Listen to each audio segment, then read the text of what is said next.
Though many seek religion or wise men for help to break these curses, this video will discuss neither. I am not a counselor, doctor, or psychologist. If you're following the anime and you've never read the manga, don't watch this, it's full of spoilers. I don't have the accreditation needed to cover this topic accurately. All I know is from the mouths of other professionals, my own experiences, and life in general. I know what a generational curse looks like. I know what suffering under them feels like. I even know what breaking them feels like. I'm going to do my best here, and to do my best, I can't hold back. I could talk on this subject for hours, so I will make case studies for different Fruits Basket characters later. This analysis will be focusing on the manga source material written and drawn by Natsuki Takaya. At first glance, Fruits Basket seems like any other cute shoujo story, with an interesting plot and a colorful cast of characters. From the start, however, it's anything but. Fruits Basket is a tale of breaking a fantastical generational familial curse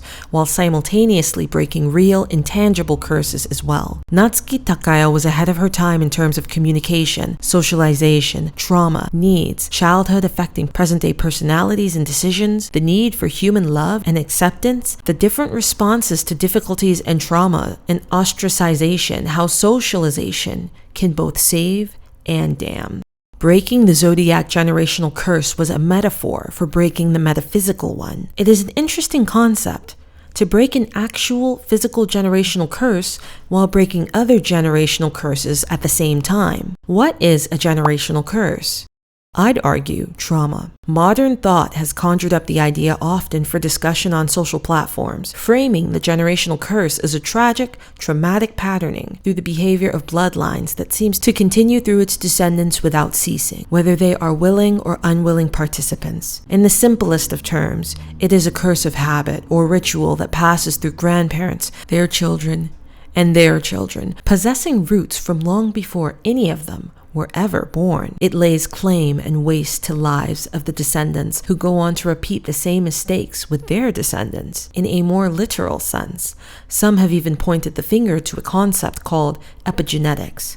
These are additional modifications to genetic structure that are heritable without outright changing DNA. There are several processes that can be linked, but one thought that has arisen is that environment contributes to these changes, particularly traumatic ones. People wonder if trauma can be inherited, and if that is the case, they wonder what it means for large swaths of people whose ancestors recently underwent genocides or other brutalities. How does it affect the modern-day descendant? Does it manifest through phobias or disorders? Does it manifest through mental illness or health conditions? Though it is all still under some debate, what is not up for discussion is the physical and genetic links between stress, ancestral stressors, and disease, as well as disorders. Dr. Ramani Durvasula, a renowned psychologist, has said during her discussions that to understand trauma, generational trauma doesn't just mean that it's born and I have bad luck, but trauma begets an entire cluster of issues including poverty,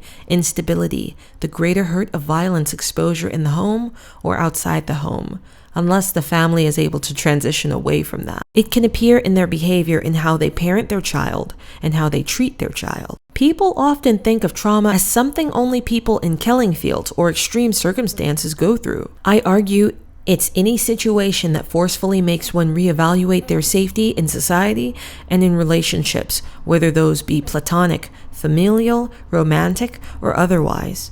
One big determinant of life success or havoc is the ACE assessment, A.C.E, or the Adverse Childhood Experiences Assessment.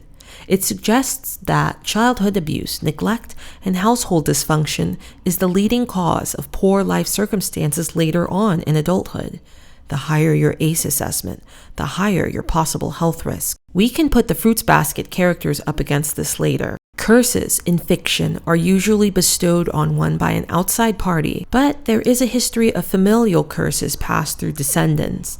Sometimes they are self-imposed through deals with dark forces, evil acts, or sometimes they're completely unwarranted and put upon an innocent initially. Curses started in childhood from family and began long before, like the fictional one did. The curse of the Sohma family is presented as changing into zodiac animals when hugged, but the real curse underneath the surface is child abuse, neglect, false hierarchies, and narcissism. The leaders of the family are raging narcissists and trauma victims themselves, and their poison spreads to the other members of the family. Money only helps to insulate these issues, as it is clear that the Sohmas are not lacking in it. Generational curses are both physical and spiritual, making it ironic and curious that Takaya decided to make her character's literal fantasy curse both physical and spiritual. Curses thrive in secrecy and silence. They thrive in lack of self-awareness and remain in those who refuse to look inward or observe their actions and how they affect others. Whether that refusal is from genuine pain, cognitive dissonance, self-imposed amnesia, or some other cause, none of it matters in the end because it all ultimately contributes to prolonging the life of the curse. Without addressing subconscious pains or woes, the subconscious trauma steers your life from the background, making you make decisions that are not always positive or beneficial. It is commonly agreed that these curses are extremely difficult to break, though worth it. Why is this so? And why is Tohru, of all people, able to help the Sohmas break both curses in time? The first panel of a girl living in a tent in the woods seems silly, odd, and makes the readers curious as to what brought her to such homeless circumstances. Why is she so happy if she is homeless? It's a good draw into the story, and the viewer is only further hooked when the protagonist finds other interesting characters in the nearby woods to live with. It grows even more interesting once she realizes that they are all cursed of the zodiac. Tohru breaks toxic patterns physically, verbally, and emotionally. It's ironic that it's hugs and affection that triggers the curse, seeing as how most of the zodiac lacked that in some form or manner from family or friends. Tohru broke the pattern of Akito, torturing Yuki by physically removing him from Yuki's space, doing something that Yuki had wished his mom and brother had done, but failed to. Poor treatment from parents is a curse. Neglect, abuse, and from peers as well, all contribute to that. Those things make you question your own value and validity without realizing. And cursed, you project your pain from your life onto other people. Don't abandon me like this person did. Don't hurt me like this person did. The life begins to revolve around the trauma, and the unwilling victim is hooked.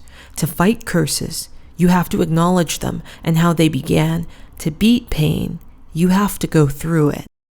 Tohru is their empathy sponge and a rock for when the zodiac people face their pains, and before they can run from it, she relates to them and lets them know that she is a soft place to land. They quickly fold and sit and process in their pain with her, crying, and if they can't cry, she cries for them. She has compassion for them. She dispenses empathy, humanity that their lives have often lacked. And though Tohru hears everyone else out, she is still afraid that no one will hear her out. In the end, Tohru breaks her own self-imposed curse to live every day, every act in a memorial for her mother, which she touts as a shrine, but is really a graveyard of moments from her mother. Her life becomes a graveyard, and only her friends bring her out of it into the present. You're a fool if you think Tohru didn't consider joining her mother, as Kyoko once considered joining her husband. Tohru is the one to help the Sohma family break these curses because not only does she know what it is like to live under one, and not only does she possess empathy and compassion, but she was raised with both qualities. Tohru had a good childhood with an overall present, doting, affectionate parent. Her parents wanted her and loved her while they were there with her, and she got to experience this, as did her friends once they came under her household. This love allowed Tohru to create for herself a much wider range of empathy, compassion, and I'd argue resilience. Because she grew up with a cup made full, it was much easier for her to spill over for those she met in her life that were raised with cups that were empty or half full. When Kyo confesses to her that he was there when her mother died, Tohru forgives him. To forgive him, she must go against her mother. To forgive and love him, she has to break her own curse, to live as she thinks her mother would want. Tohru is not nice just to be nice.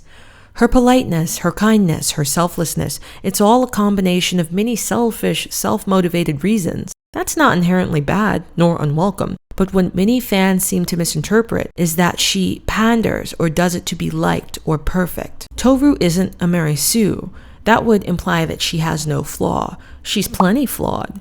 Tohru is nice not just because she doesn't want anyone to feel the way she feels, but because it is a distraction from her own pain and her own shortcomings of being unkind to her mother the day she died. A way for her to continue her mother's legacy in a world where she no longer exists, a way to feel less alone. In a world where her mother was alive, Tohru was nice because her world was beautiful. Tohru learned early how dark and lonely things could become when her mother withdrew after her father's death. So, when her mother came back to her senses and found her motivation to fight depression and suicidal ideation, Tohru was beyond grateful to be spared the loss of another parent, be that through death or depression. With Kyoko, Tohru finds ways to smile and be happy with her loved one every single day. Things are hard, yeah, but she has her #1 fan behind her, not to mention her other friends. The person who not only birthed her, but supported and loved her through ostracization, bullying, and growing up. When that person is torn from her too soon, she is traumatized, stunted. Tohru does not know who to be or how to be without Kyoko. She can only continue on the facade of keeping on her memory and faking happiness until, hopefully, it feels real to comfort those around her. Ultimately, Tohru breaks her own toxic pattern of hiding her concerns by opening her vulnerabilities to Kyo and subsequently Akito. She does this in little ways up until the climax, but she faces her worst fears of rejection for revealing her woes and wants. She feels as if she hasn't been heard out. Akito and Tohru are both similar in that they both feel left behind and unable to influence those around them, to love them. So, Tohru hides everything about herself through selflessness and politeness, a kind manipulation, whereas Akito hides everything about herself through imposition, control, and cruel manipulation. Tohru and Akito are two sides of the same coin. Tohru and Akito meet at the climax because they're both at a crossroads. Tohru has to let the trauma and love of her mother go to gain a new love, but she just thinks that she's lost Kyo, so she is alone. Akito is being forced to let go of the Zodiac family and her control over them entirely, as well as her awful childhood and lack of love from her father, her mother, and is now alone. Akito's breakdown at the climax is what all children feel who are faced with trauma, abandonment, neglect, and since we all house our inner children, we're all capable of feeling this way. We can all relate to Akito to some level or another. Once hurt, the inner child can rear its head during stress like this. We all want kindness and love, but this world doesn't guarantee it. And that's the tragic horror of Fruits Basket and this world we all live in. It's why Takaya's portrayal of abuse and the following ramifications of it is so poignant and relevant even today in the hearts of readers. Some of us deserved better, but just didn't get it. People may speak cruelly on you and on your life. They may do poor acts towards you without ever thinking or reflecting beyond their bubble that you may be suffering too. Sometimes they know you suffer and just don't care. And sometimes they even abuse or dress it up so as to not ostracize you from them, as they do want your acceptance, affection, and utilization, but you slighted them, and so they enact on you a double death of sorts. And there's all these people walking around the earth with hidden wounds that the eye can never see. Some will think that these are the mad ramblings of someone who is reading way too far into this manga and took this story a little too close to heart, a little too far out of proportion. I know what I say. And those who live these experiences, which I think might be more than we'd all like to admit, will understand my meaning too. If not their minds, then their hearts. Their souls can hear what I mean and what Takaya meant. You don't have to believe it. Too often, the best listeners are the people who no one ever listened to. The most understanding people have often felt the least understood, and the kindest people have had some of the toughest circumstances. It's not a rule set in stone, it's not a guarantee, but it's happened too often to discount. What do you need to break the curse? I think I have a simple enough answer, one that Tohru employed, one that she instilled in everyone she crossed, and one that Takaya herself seemed to push. Hope and the courage to hope. Love and the courage to love. It's easy to say those things, typical, cliche, yes, but what does it mean? What does it actually mean? What does it look like? Hope means to see a way out of no way. When you're in a black room and it's all you've known, hope is to imagine a door, then find one or make one, or destroy as much of the old things you've known as possible until it all becomes unrecognizable and you've smashed in a door through the wreckage. When all you know is shouting and fists and blood and breaking bones, it's hard to imagine a world that doesn't hurt, a life that doesn't hurt. When all you know is degradation, insults, bullying, and ostracization, it's hard to imagine a world where you matter, where you're loved. And if you can't even imagine it for yourself, how could you ever begin to walk towards it? Imagination is the first step of reality. Hope is the visor through the dark shadows of life's night. Hope is harder to do, harder to believe in than what you already know as fact thus far. It's easy to sink into what you know, and that's why so often cycles of abuse continue on and on. People see nothing else, and so they believe in nothing else and hope for nothing else. The systems of abuse are what you know, not good things, not better things. Being fractured is what you know, not being whole. You have to hope for more. Even if you don't quite believe it, you need something to hold on to, some kind of rope to lead you until your hopes begin to become more tangible. Tohru doesn't fix anyone, even though she tries. She only gives them the idea that they have the power to fix themselves. In small, simple, achievable ways, being self-aware, being honest with one's pains and desires, being vulnerable, on it goes. If you cannot build that hope yourself, finding mentors or professionals who can do that for you, or even friends and family, is important. If you cannot access those, then you probably have to fake it until you can find a way to make it legitimate in your mind. Healing from the ramifications of abuse, neglect, narcissism, sociopathy, and even psychopathy aren't easy. There is an ease, though, in slipping into the cycle of an abuser. To escape it requires a lot more work than it would take to stay in it. And it requires a lot of awareness of your situation, your feelings, your pain, your abuse, as well as neutral, distanced observance of those same things, so that one can think of the best way to proceed. Not disassociation, just observance. It requires a knowing, a sense in a person to make the decision that they will not repeat behaviors or horrors just because those things were done to them. That they will not repeat those behaviors or horrors just because their predecessors or ancestors enacted it upon them. This is hard to do in societies where we're taught to revere elders, parents, authority figures, to hold them in high esteem. But sometimes we must realize it's not always wisdom these people pass down to others.